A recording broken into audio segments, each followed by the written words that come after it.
Gusto de saludarles en esta hora, esperando que nuestro Dios les esté bendiciendo a cada uno de ustedes y esperamos que a través de el estudio o este breve comentario de la lección del día de hoy, domingo 24 de mayo, estemos compartiendo momentos de bendición en el estudio y en el análisis de la palabra del Señor.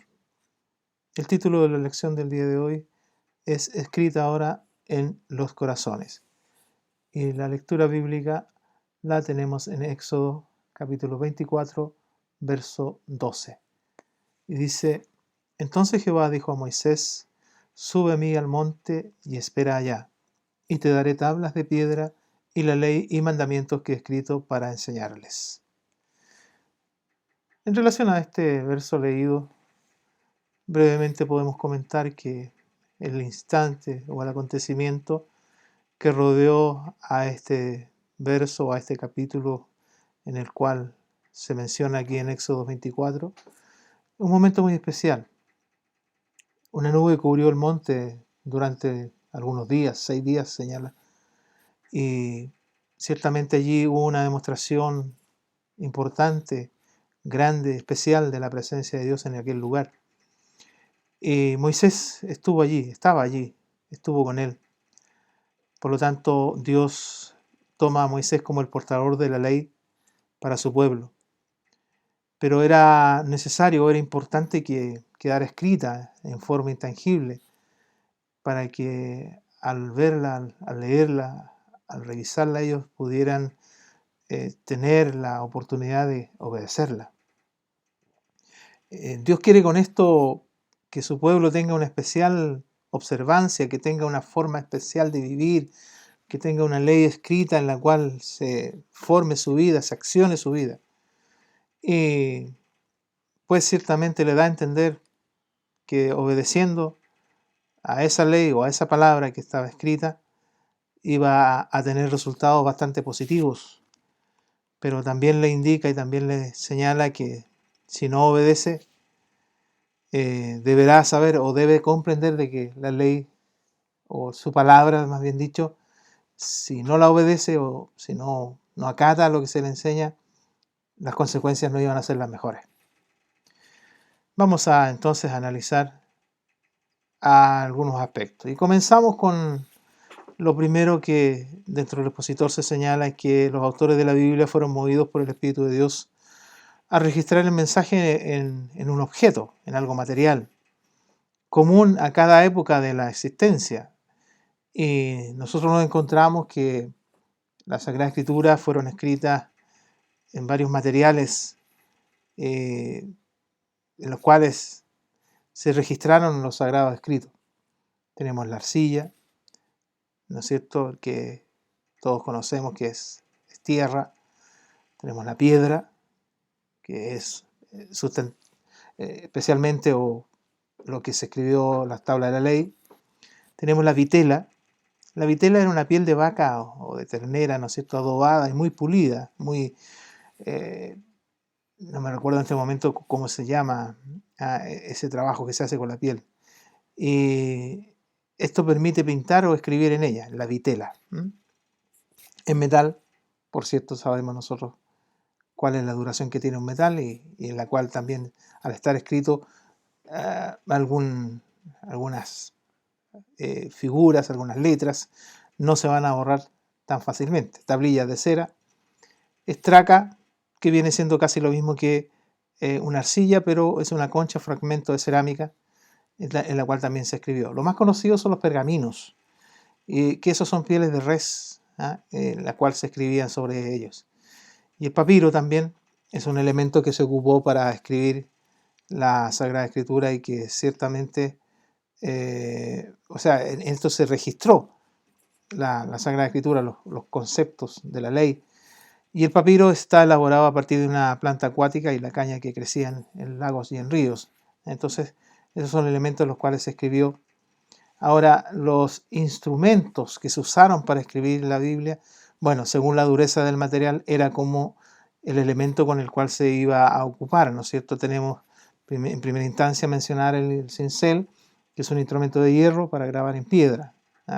Es metálico, un instrumento de cabeza plana y con forma de cuña, entonces eso permitía que las letras se grabaran en la piedra, ¿no es cierto?, de una forma especial, y se usaba, como también se expresa, en arcilla y en las tablas de cera.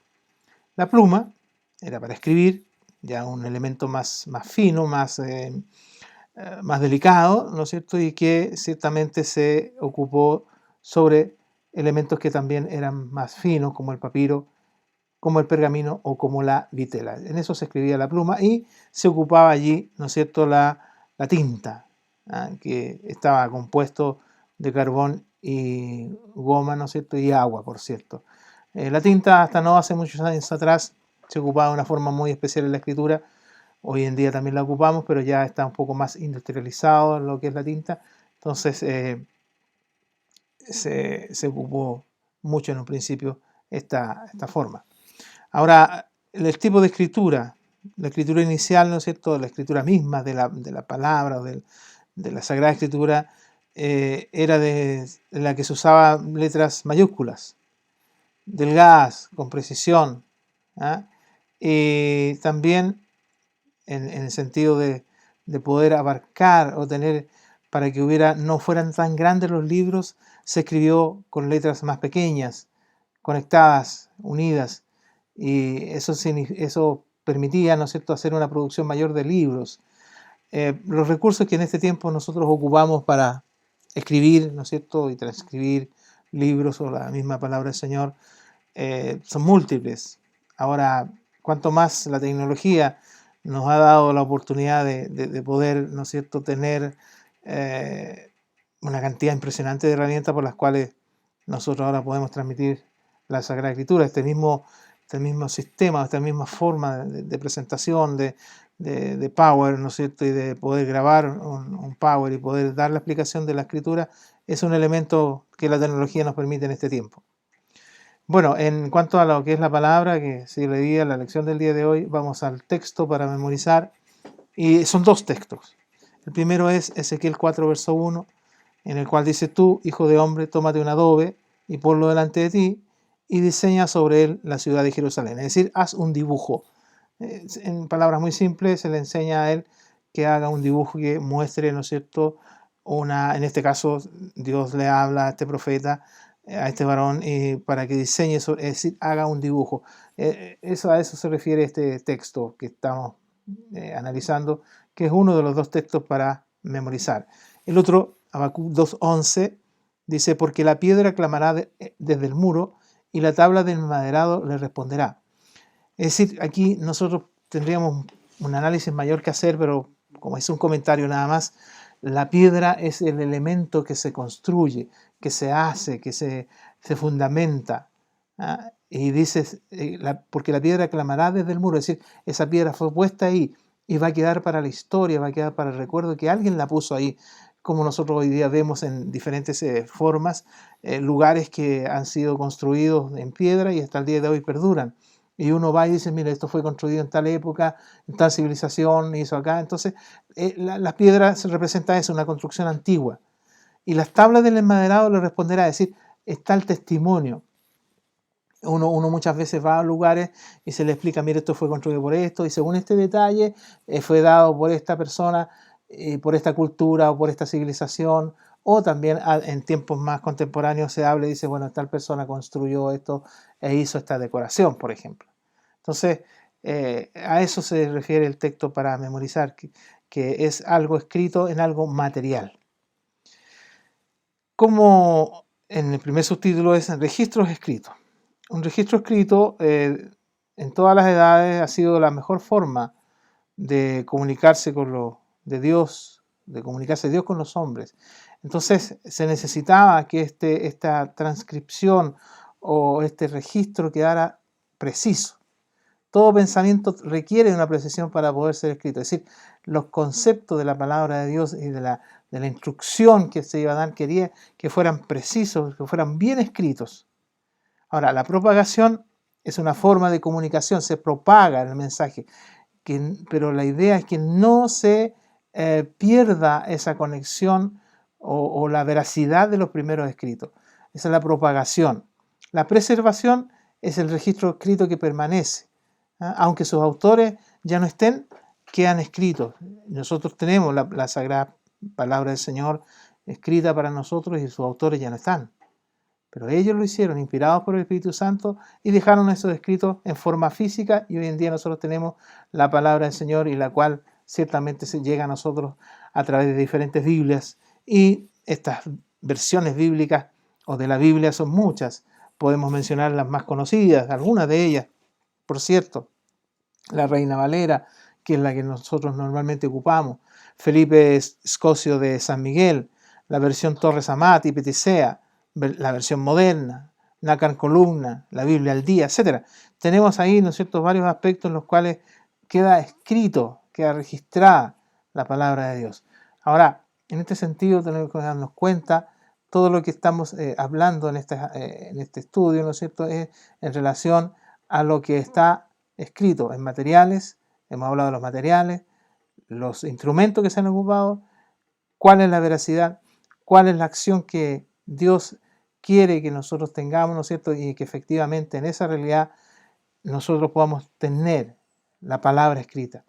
Una de las referencias que tenemos en la primera parte, digamos así, en el primer subtítulo, es en 1 Pedro 1, verso 21, y en la cual nos dice: y mediante el cual creéis en Dios, que lo resucitó de los muertos y le ha dado gloria, para que vuestra fe y esperanza sea en Dios.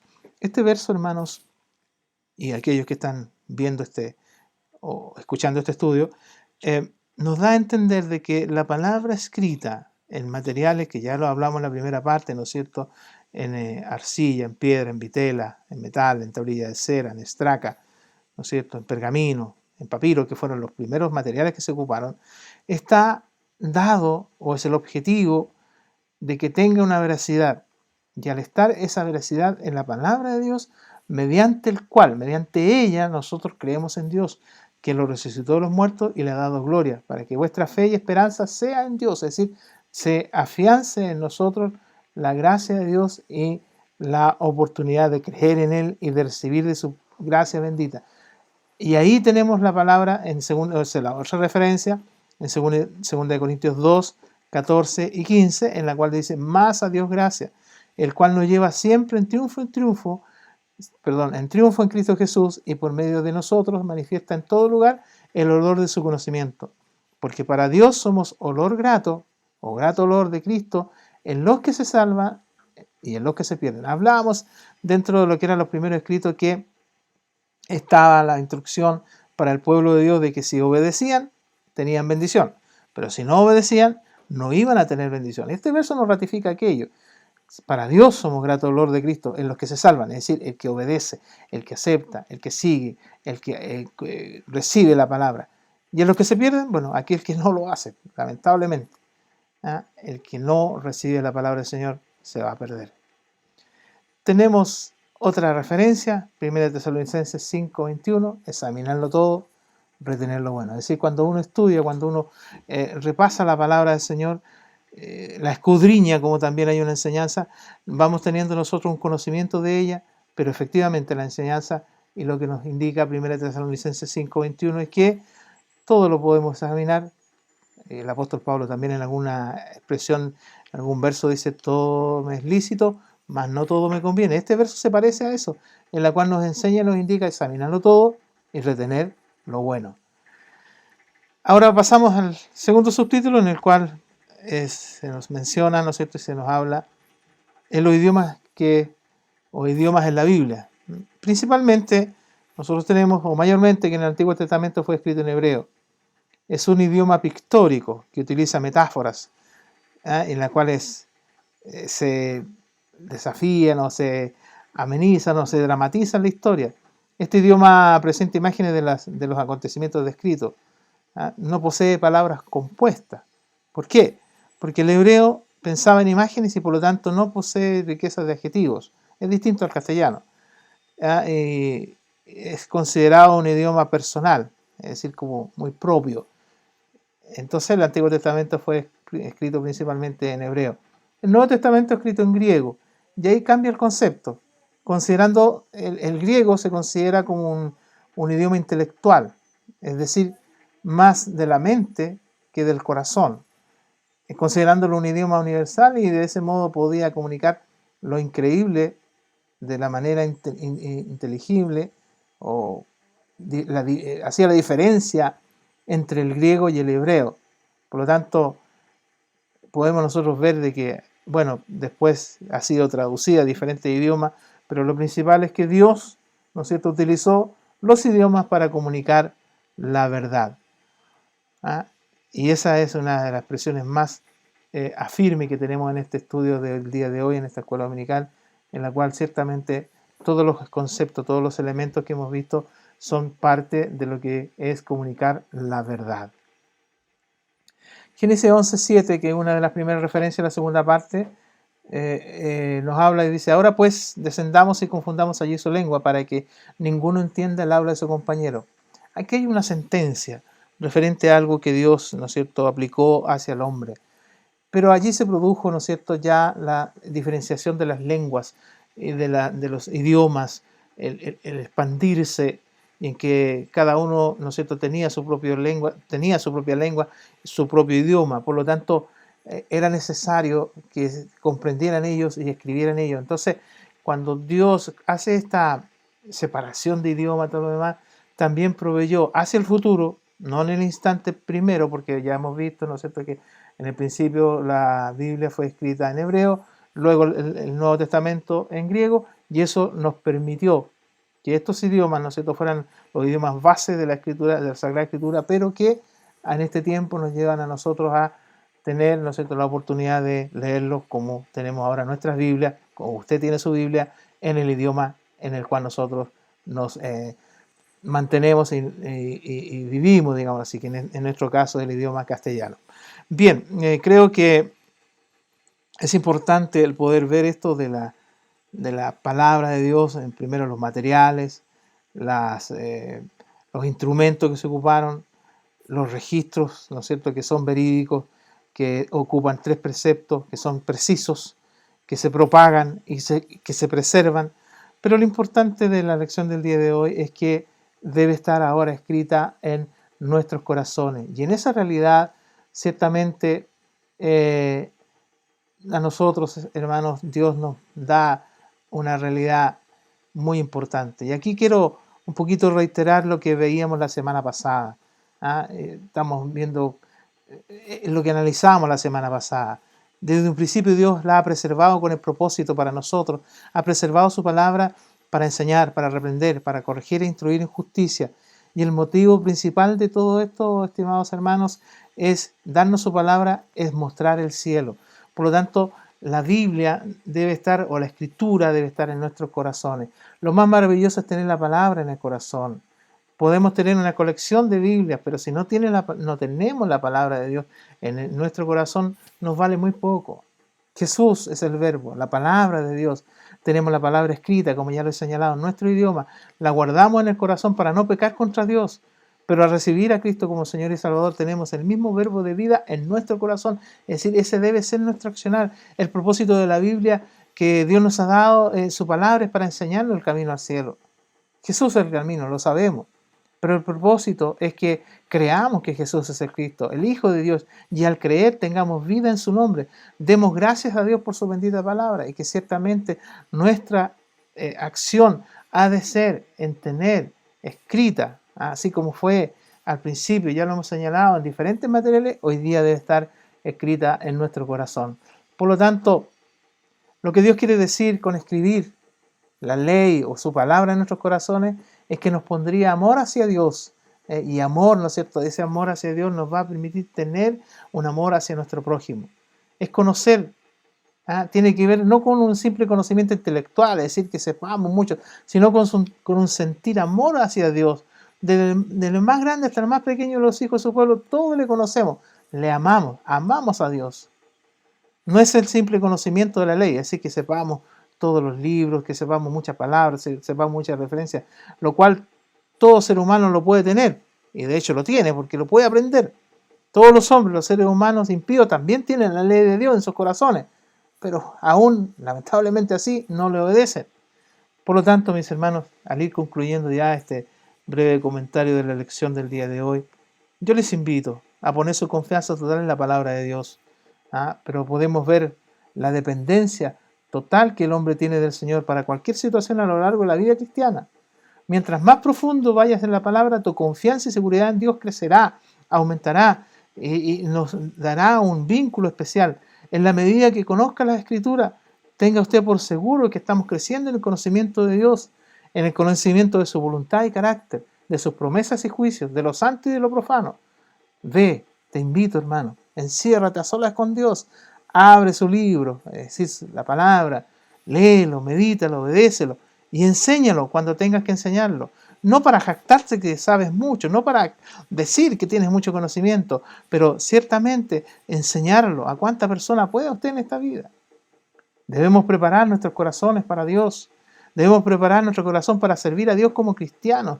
Y ciertamente una de las cosas importantes para que la bendición esté con usted, para que la bendición esté conmigo, tenemos que escuchar, obedecer el Evangelio y tener el deseo de servir a Dios.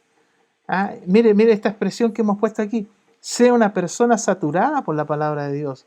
Vuelvo a repetir, estimados hermanos, estimada hermana, joven, señorita, quien esté viendo este estudio o escuchándolo, tenga la oportunidad de ser saturado por la palabra de Dios, pero no, vuelvo a repetir, no para el conocimiento solamente, sino que para la acción real de Dios en su vida.